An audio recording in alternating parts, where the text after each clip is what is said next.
With autism. Jory Fleming first made headlines as the University of South Carolina student with near-perfect grades, and he has just completed his master's at Oxford University, where he was a Rhodes Scholar. His new book is How to Be Human, an Autistic Man's Guide to Life, and here he is speaking to Walter Isaacson. Thank you, Christian and Jory. Welcome to the show. Thank you, Walter. It's great to meet you. You've written an absolutely beautiful book in which you dig inside your autistic brain to show people what's hidden. So tell me how your brain is different from a typical human brain. Yeah, and it's hard to pin down sometimes because I'd always feel like there's a sense where it's difficult for me to peer into somebody else's brain. But some of the things that I've noticed are maybe more familiar to people watching, like difficulties with language, difficulties in understanding all of the subtle nuances that come into how people communicate, whether that's body language, whether that's their movement with their different various body parts, of which there are many to have to keep track of, whether it's the intonation of which they speak, so not just the words themselves, but actually which words they select, the order they select, how they're sounded out. All of that is highly relevant to a nuanced conversation, and that's really not something that I'm great at. But there are other aspects of my brain that have been a great benefit to me, and I think these, for me, include the fact that I consider myself quite a visual thinker, whether it's my memory that I think has some benefits and abilities, I guess, and surprisingly so in reaching far back and in bringing up things that are relevant from my past or from past knowledge. You said that you're a visual thinker. Does that mean you don't think in words? Yeah, so one of the things that I was excited to communicate with the book was how language is something that is almost foreign to me.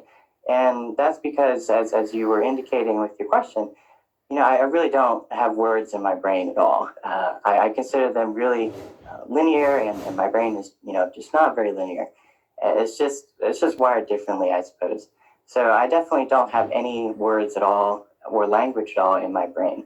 I've got plenty of other stuff, especially visual images, also sounds, experiences, sort of flashes of memory, all sorts of different things, but definitely no words for sure.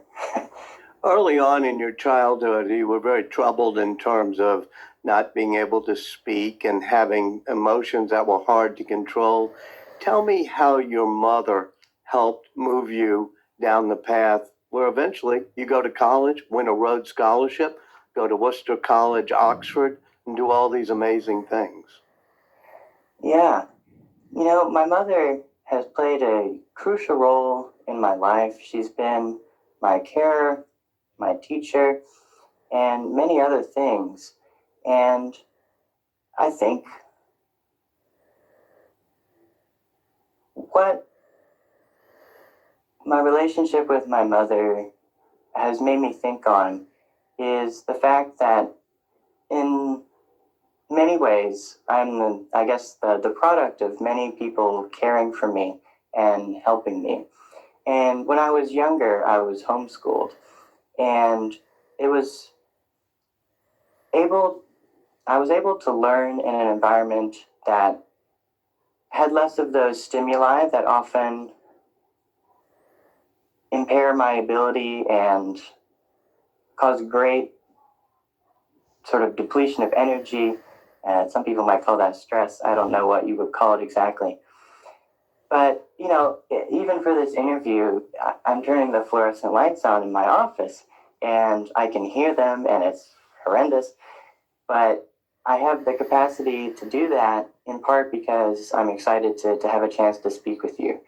And I think that I have the energy to do that, the capacity to do that, is a direct product of my mother, as well as others who've made an investment in me and cared about me and want to see me succeed and to be able to in turn show that care for others. You talk about how when you got to college, there was a manual for people who did orientation to tell them tricks, ways that they could engage with incoming students. And when you read it, it was actually a godsend because here was a manual on how you're supposed to deal with other people. Tell me how that worked. This manual you mentioned was when I was being a teaching assistant for the first year seminar class. And a lot of that class is helping students navigate the transition to college, a new part of their life, a new environment, new routine. And there was a section that was about communication and how to have open-ended communication. And a lot of that was really helpful, in part because it was direct and explicit, and in part because I realized it spoke to things that I actually could be good at. And one of those was the importance of listening. And for someone who has great difficulty in creating words out of the space in my mind, the fact that I don't have to do that and can actually have a deeper interaction with someone just by saying nothing was an amazing revelation. And I think since that time, I've gotten some comments from friends and colleagues that I'm a decent listener. And maybe that's a function of reading that manual and being able to say, oh, this is sort of a ranking or a way to sort of actualize some of that hidden context that everybody seems to know by default. In your book, I get the sense that emotions are not something that you deeply feel in the way a neurotypical person would, but they're things that you're able to observe. You can sense and observe emotions while not feeling them. Is that right? And explain to me what that's like. I think I come to emotions from a different perspective. And one of the images that I use for that is if some people are in the lake, I may be on the shore where my feet are in the water, but my head is not, if that makes any sense. And another, I think, is a register. And, I think people, when you go to the register at a store, you ring things up and it always spits out the same amount with the barcode. But what if the register could pop out different amounts when scanning the same barcode? Of course, that's something that a register is inherently capable of doing. But if your experience of the register is identical every time, then you may not notice that it could bring up a different thing just with another few clicks of the keys. And I don't know if images like that are helpful, but because that's what my brain relies on to do my own thinking, that's how I try to share that with others. Most people organize and retrieve information in their heads by having narratives, by making connections between things and turning it into a story, into a narrative. How do you organize? I mean, you have a lot of information in your brain. You're so smart. You studied geography, you have a great storage of knowledge. But how do you organize that information in your head since you don't do it by making the narratives that some of us do? Yeah, I think what you speak to is, I think the elements of story building are still in my mind, but they don't have to be arranged in sequence in order to make sense. And in my book I use a couple different analogies, but one that is quite visual is this concept of Jory beads. And to put things into my mind, they have to be translated into my native space, my native operating system. But once they're there, I have the ability to use them in my space in a way that is, I guess, the opposite of linear, where I sort of toss up the beads that are relevant after I decide which ones are relevant, and they're all there. And I can make patterns or connections between them at random or at will, just instantly, and they don't shift positions, they're just there, because I've sort of trucked them out of the memory vault, I guess. And yeah, so I can build stories in my mind, and I can vanish them just as quickly to make a new one, to reverse it, to make it in different directions, to split it in half, split it in thirds, any sort of arbitrary division. And some of that may be a bit of a jumble sometimes, but sometimes it can lead to moments of clarity, and then I'll latch on and go with that. And I'll translate it back if I need to into words or whatever to continue the conversation. Is there something people like myself can learn from the way you process information, which is in a less emotional way, but perhaps a more logical way? I think that I've thought about this a little bit, and I don't think that just because I'm autistic, that some of the ways that I think are out of the range of other people's brains, if that makes sense. I do think thinking about how you think is not something that people maybe do on a daily basis, but I think everybody certainly has the ability and the capacity to take a moment and say, wait a minute, how actually do I think? What role do words play in my mind? What role does memory play in my mind? How often do I question the output of my own thinking process, if it happens subconsciously or automatically? And whether that's pausing to ask yourself a question, if you need to use words to do that, maybe that's the way to do that. But, if your brain just pops something out at you automatically, anybody can stop and say, okay, where did that come from? Why did I think this and not that?